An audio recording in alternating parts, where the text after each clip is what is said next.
Hello everyone and welcome back to another video from Crazy Gamer. In this video, I'm going to show you how to turn off notifications on the Toca Boca World game. So let's get started right away. First of all, open up the Toca Boca World game on your device, and once you open it up, you will see the play button right at the home page. Now if you wish to change any settings, then there is a gear icon at the top right corner which you can click on and then proceed forward by entering your year of birth. Once you enter this, you will see various different settings, including music, shop, as well as other options. However, there is no particular option to turn on or turn off notifications.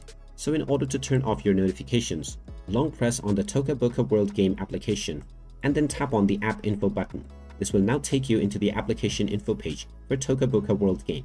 From here, tap on force stop at the top right corner first and then tap on OK in order to stop the application. Then tap on notifications, where you will now see that the notifications is probably turned on. So if you wish to disable notifications from the game on your device, simply tap on this toggle button, which will turn this off. And once you turn this button off, you will not receive any more notifications from the Toca Boca World game. If you wish to change this setting back on, you can once again go back into the application info and then turn on notifications. And there you have it. That is how easy it is to turn off notifications on the Toca Boca World game. If you find this video helpful, make sure you hit that like button and subscribe to our channel if you haven't done so already. Also ring that notification bell to never miss another update from us. Thank you for watching, and I will see you again in the next video.